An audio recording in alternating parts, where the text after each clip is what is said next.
Uneasy lies the head that wears the crown. I can't think of a better place here and now to start with this timeless Shakespearean reflection into leadership. It speaks to a profound truth. Leadership can be an isolating experience. Faced with many decisions, result-driven, you take on a responsibility for others and you're expected to conquer it all alone. To set the tone, you don't have to hold a formal management position or be engaged in corporate world to engage in leadership. There are many definitions of leadership, but it is generally considered to mean guiding and influencing others towards a common vision or a goal. So whether one runs a company, a project, offers words of encouragement to their peers or friends, or takes on to organize a charity event, this person is a leader. Raise your hand if you are or have been in a leadership position. Come on. Have you ever felt lonely? But what if I told you that this so-called crown does not have to be worn alone? What if we consider that the key to effective leadership isn't about carrying the burden alone, but maybe about sharing it? Research shows that in 2024, significant majority of people who reported work-related stress belong to senior management. 65% of leaders experience burnout syndromes at the end of each day. Almost 57% of those experience negative consequences like emotional exhaustion, lack of motivation to do their best. I'm a lawyer, and recently I stepped into a new role of a co-managing partner within a big law firm and with international operations. Now, us lawyers, we are supposed to love the crowns, but let me tell you something, this is a lot of work.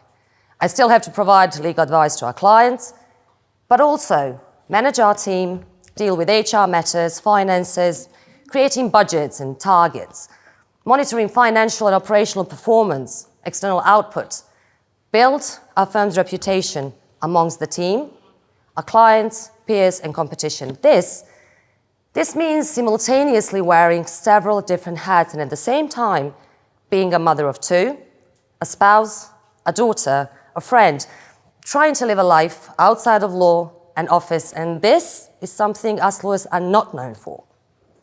So I faced a decision, whether to go for a standalone leadership position or not. But here's a trick.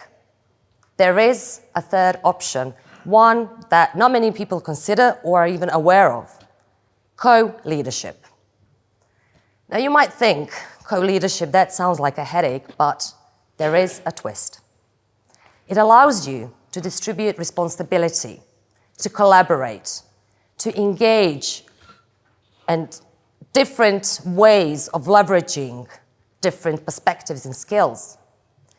I felt this was the best choice for our team, my work, my family, and I saw leadership as an opportunity to grow, to partner up, without feeling a preference for taking exclusive spotlight, but rather to push our team towards further success.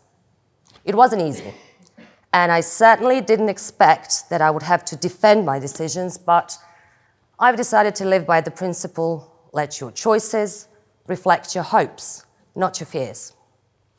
Yet when opting for co-leadership, I barely heard any words of praise or encouragement like, well done, you're setting a new standard for leadership, teamwork, self-care. Instead, the praise remained largely absent. I've encountered plenty of questions, like why go for shared leadership? Am I not strong or brave enough to carry the burden alone?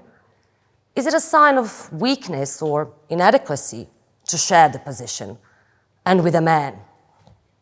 So the question remains, can we reimagine leadership as a collaborative journey rather than a solitary ascent? Do we climb alone to stand alone? Does it have to be lonely at the top? I find that the traditional view of being at the top implies singular control and responsibility and power. But I challenge this perspective as outdated and inherently flawed.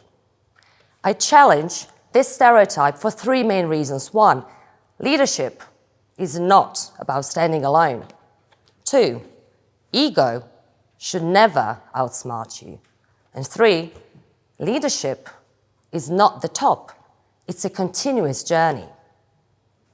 I find there is a common misconception that shared leadership makes one appear less strong or less capable. Let's face it, progressing in your career or any endeavor can be difficult as is, faced with many challenges, stereotypes related to age, gender, background, then add struggles of ambition, workload, pressure of success, potentially difficult working environment, unfit culture, work-life balance. Navigating through all these while keeping your own individuality in check and still trying to develop further, it can be exhausting. And then comes the leadership. Taking on a leadership role often implies you need to distance yourself from the team, at least when it comes to delicate information that may affect them or the subsequent tough decisions. And if you're anything like me, you would be inclined to consult, validate your options like you would normally do with your colleagues. But now the difference is you're the one taking the executive decisions. Overnight, your support system may have shrunk and the imposter syndrome may be lurking around the corner. Who do you turn to? Your family? Sure. But then your work constantly follows you home. Your peers? Okay, but often there is confidential information involved that you simply can't share.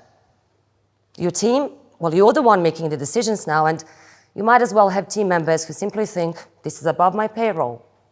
And the pressure and stress may be piling up.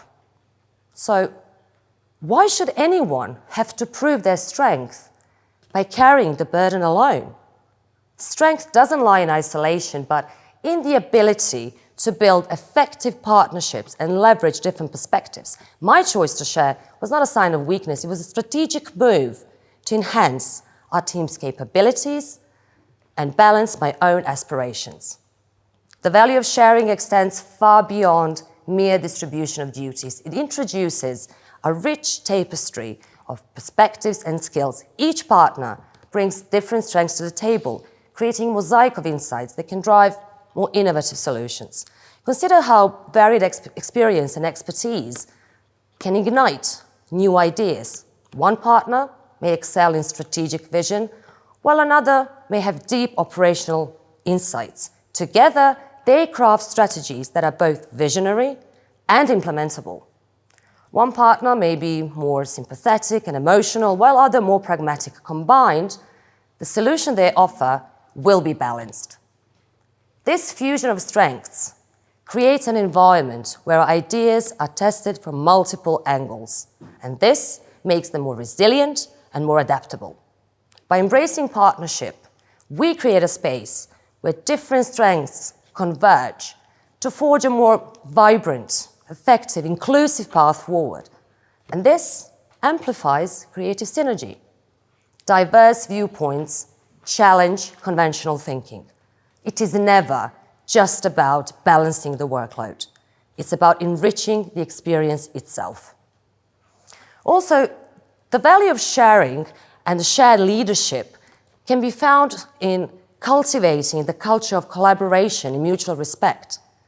This sends a powerful message that neither success nor leadership are about solitary achievement or about one-woman show or one-man show. It's about joint effort. It encourages a climate where different talents are harnessed, every voice can be heard. It teaches compromise, alternatives, rebrands the winning. It promotes self-awareness with a degree of humility, self-worth with openness to rethinking. Co-leadership model attracts supporters. SAP, Oracle, Netflix, Goldman Sachs. Although it was proposed that power sharing never works, according to a Harvard Business Review article, 87 public companies whose CEOs were identified as co-leaders simply outperformed their peers. They produced more value. Are there downsides? For sure. Is there conflict or disagreement? Of course. There is no promise of success. Teams change, aspirations change, circumstances change, but there has to be one constant: trust. You need to trust your partner. Trust the journey, trust the concept, but above all, you need to trust yourself. Understand there will be days where all decisions will seem wrong. There will be days when you and your partner won't be able to find common ground or even feel like you're standing on the same planet.